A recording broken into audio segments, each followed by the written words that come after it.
How to save American farming. Very interesting piece in The Spectator that argues for farmers and policymakers, for that matter, it's time to get back to both the market and the land. What exactly does that mean? Well, let's ask the author of that piece I'm referencing. Joel Salatin is the owner of Polyface Farm. He terms himself a Christian, libertarian, environmentalist, capitalist, lunatic farmer.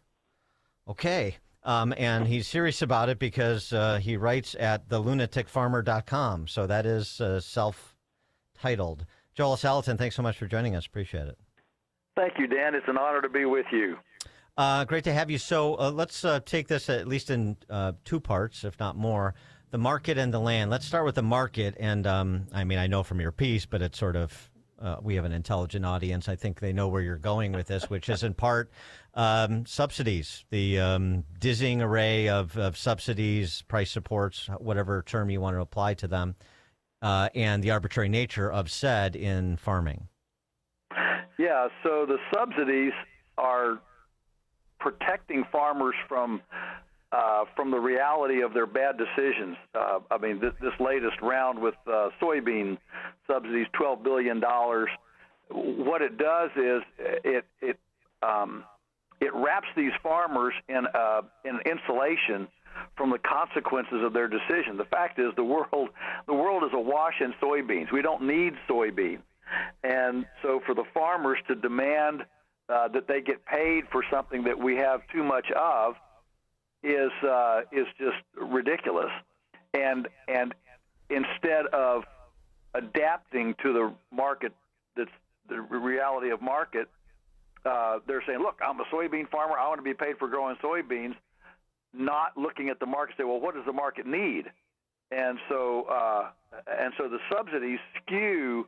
They skew they skew the market. They skew farmers' decisions, and it completely changes the economics of farming when you have that kind of government interventive performance. Well, one of the other things you argue is, stands to reason, which is it also it leads to misallocation of resources and mismanagement of land. Yes, absolutely. So what America needs right now is cows. We've got the lowest herd numbers since before 1950. And, of course, you know what's happening to the price of beef and ground beef and everything in the marketplace. The big processors are losing a lot of money. And so, but there is no subsidy for cows, you see.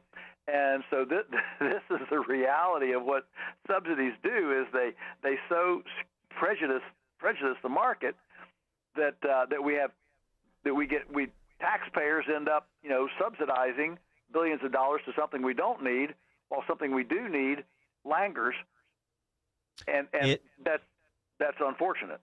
I know you're an active farmer. You supply restaurants and such. I read in your bio. So what do you grow or raise? So we're in pastured livestock. So we have beef, pork, chicken, lamb, duck, turkey, and we direct market everything. We do sell some wholesale, both to restaurants and to some boutique groceries, but we're primarily direct market. We ship nationwide, and it's GMO free, glyphosate free, vaccine free. Medication free. We don't use antibiotics. So it's a whole different ball. And stuff is raised. These animals are raised out on pasture rather than in confinement. Big confinement buildings. Well, so talk to that, because as I said at the outset, get back to the market and get back to the land. So this is the getting back to the land part in particular. And as a layman, tell us why you take that approach to raising the livestock that you raise, and why the chemical approach is less productive and healthy, maybe. Yeah, well, look, we are not primarily unpronounceable chemicals. I'm a big believer we probably shouldn't eat things that weren't available before about the year 1900. What happens is when you confine these animals in hog farms, poultry farms, feedlots with cows, you have rampant disease because you can't put that many animals right on top of each other with that kind of fecal particulate in the air that they're breathing and expect them to be healthy. So then you have to use all sorts of interventive mechanisms, antibiotics and things to try to keep them healthy. And so we have our animals out on the fields, which is more similar. It's biomimicry, if you want the scientific term. It's expressing. It's actually using the kind of model that nature uses. In nature, animals move. They're not confined. They have space. They do mob and flock and herd up, but they're moving, doing that. So they're going to new places in their herd, their mob, their whatever it is. And of course, especially for cows, for cattle, they are herbivores, and they're essentially portable sauerkraut vats, taking cellulitic structure and converting it into meat and milk, which a human can't do.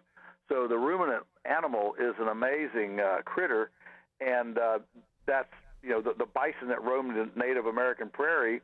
They did very fine and built the soils that we are still mining today with corn and soybeans. Well, everything I know about cattle and livestock, I learned by watching Yellowstone. So it's not very much, admittedly. But this is fascinating. I mean, with technological advancement and chemical advancement, you write 500 years ago, North America produced more food than it does today. That seems. I think that just seems counterintuitive given, 500 years ago versus today with all of, as I said, the advancements that we have. How is that possible? Well, it's possible because the natural choreography is incredibly synergistic and symbiotic. So now that food was not eaten by people 500 years ago, but we had 1 to 200 million bison. We had 2 million wolves that ate almost 20 pounds of meat a day. We had, when the Lewis and Clark expedition went out from St. Louis, they said from St. Louis to the Pacific Ocean, they encountered one bear every single mile, and that was just the bears that they saw. Bears eat a lot, and so the bear population was huge. There were 200 to 400 million beavers who ate more vegetables. They're herbivores. They ate more vegetables than all the people in North America today. The bird populations were so large that Audubon sat under a tree in Massachusetts in about 1800. He recorded in his diary, he said, "I couldn't see the sun for 3 days for the flock of birds that flew over." They were passenger pigeons, and of course they're extinct today. And so the sheer volume, and I haven't even talked about elk and deer and turkey and things like that. So the sheer volume that was produced at that time was now, anthropology and archaeology has pretty much confirmed through consensus that there was actually more nutrition produced 500 years ago in North America than there is today. And that should give us pause to ask a question, how can we return to that abundance? And that's the question on our farm's mind all the time is, how do we return to that level of abundance? The North American landscape was 8% water from beaver ponds. Today we're less than 4%. And of course, that water would have created aquifer replenishing, evapotranspiration, cloud formation, changed ambient temperatures. There's a lot of ameliorating effects of having that much water on the surface. So it was a very different landscape. And of course, Native Americans managed it with fire and with very careful strategic manipulation of the landscape. They didn't have tractors and saws and plows, but they were very strategic about how they handled the landscape. Well, sure, but there are trade-offs. I mean, there are trade-offs with respect to development, with respect to technological innovation, with respect to population growth over the course of centuries, and so the landscape is inevitably going to change. I guess my question is: so where do you and I get the mindset is how do we make things more abundant? So where do you come down in terms of the integration of technological advancements in farm equipment? Combined maybe even these days with robotics and AI. Is that a part of your business? Yeah, well, we're not into AI too much, but for sure, we have right now to show integration.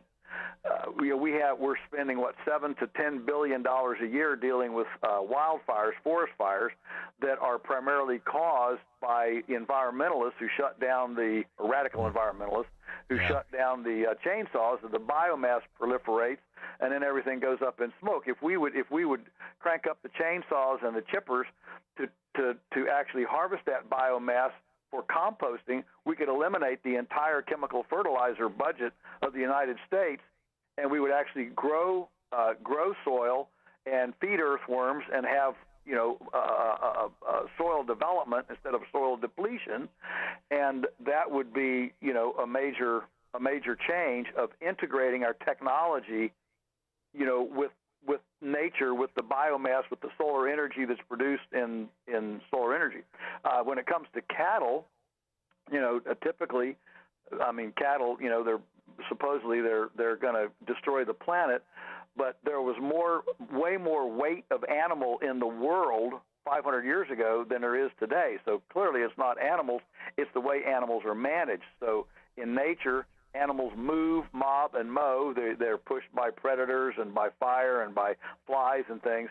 And so on our farm, we move the cows every day from paddock to paddock to paddock to paddock, and that allows the forages to grow in their rapid growth cycle between early and late, and so we're strategically pruning as opposed to just putting them out and overgrazing, which is what's done by 95% of the cattle in the U.S. are overgrazing, whether it's federal land, private land, or whatever. They're just turned out on a field, and that's not the way nature handled it.